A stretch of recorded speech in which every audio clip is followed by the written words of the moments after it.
आदित्य योगीनाथ सबसे ज्यादा नापसंद थे, लेकिन बात सुनो, सबसे ज्यादा नापसंद थे नरेंद्र मोदी से भी ज्यादा।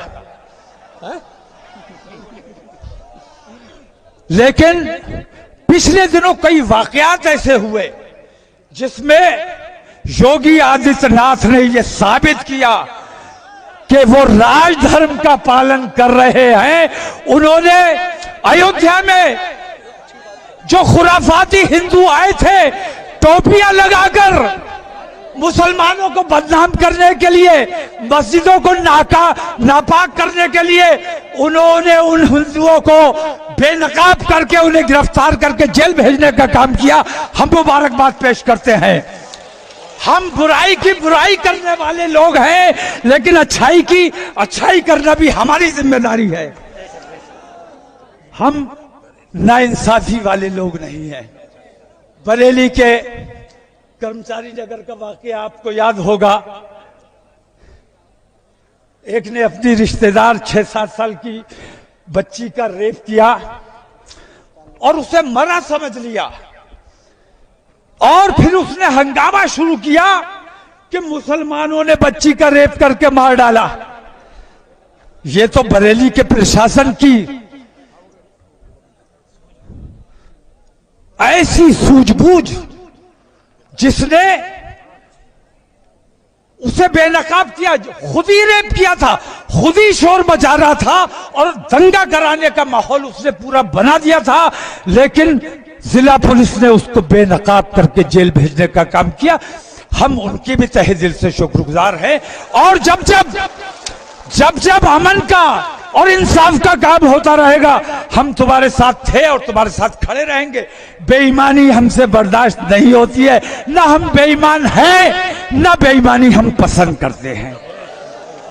अब एक बात और समझ लो, अगरचे मौसम भी ठीक है और शामियाना भी लगा हुआ है, लेकिन फिर भी मुझे आपकी तकलीफ का, आपकी परेशानी का एहसास है। मैं बात को ज्यादा तवील नहीं करूंगा, इतना कह के बात को खत्म करना चाहता हूं कि जो माहौल आज मैंने बरेली में दिखाया है, ये मैं 10 तारीख के जुमे में भी दिखा सकता था,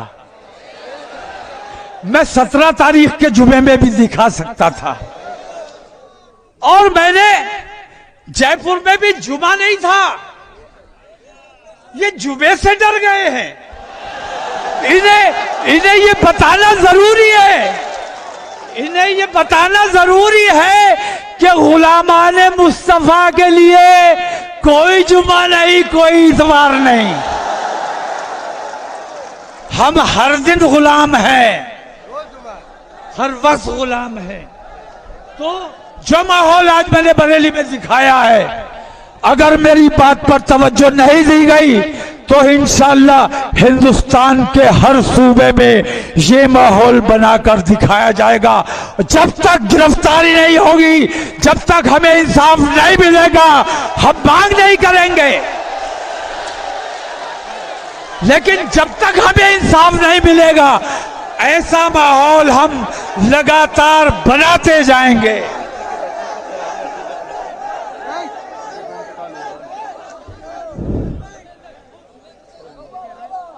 रांची की उस माँ का, अपने रांची की वो माँ याद है जिसका बच्चा 15 साल का बच्चा मार डाला गया,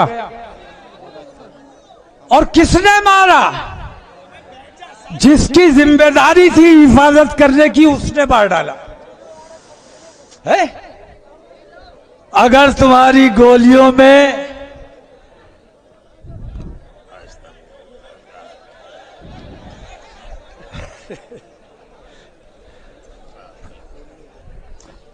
गोलियां अगर हिंदू और मुसलमान देख के चलेंगी, बेईमानी और ईमानदारी देख के गोली चलाओ। चोर कौन है और शाह कौन है ये देखकर गोली चलाओ। मैं उन नौजवानों का भी पुरजोर हिमायत करता हूं। अग्निपथ, अरे जब तूने नाम अग्निपथ रख दिया तो आग तो लगनी ही थी। अगले देखो कहां से लेके आए हैं अग्निपथ। हमारे नौजवानों का मुस्तकबिल तबाह करने का ठेका इस नरेंद्र मोदी ने लिया हुआ है। हमारे उन बच्चों की मैं हिमायत करता हूं जो इस अग्निपथ 4 साल की बेगारी,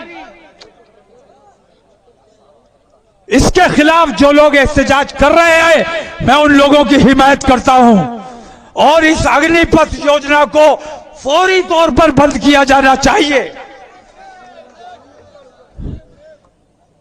उस औरत को याद करो मेरे भाइयों, मैं रोया हूं उस औरत के इकलौता बेटा, और फिर वो मां कह रही है कि मेरा बेटा इस्लाम पर कुर्बान हुआ है, मोहम्मद की शान पर कुर्बान हुआ है।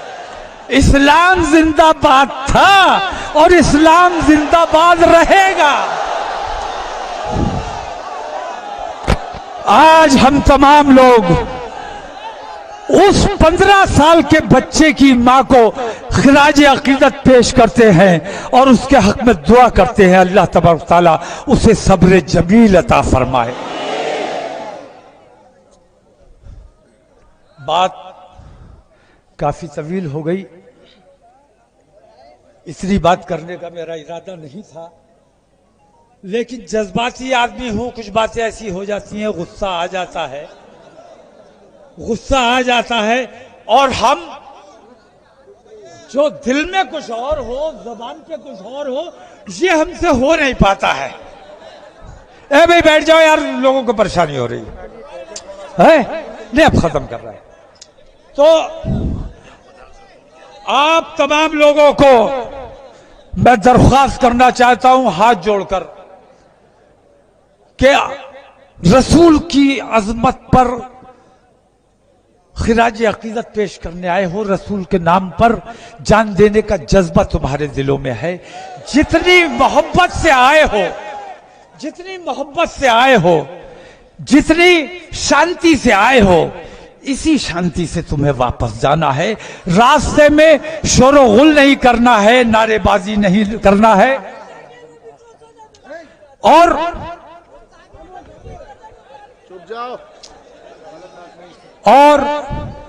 जाने से पहले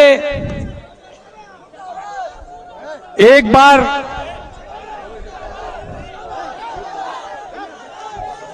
क्या हो गया क्या?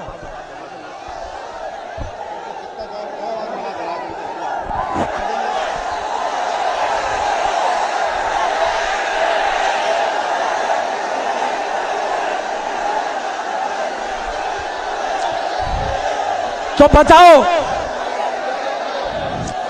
बताओ अभी तुम्हारा ये पैगाम मुकम्मल नहीं हुआ है। जब तक तुम जैसे यहां आए हो ऐसे ही शांति के साथ अपने घरों तक वापस नहीं पहुंच जाओगे, तब तक ये पैगाम मुकम्मल नहीं होगा। क्या बात है, क्यों मुखातिब हो रहे हो?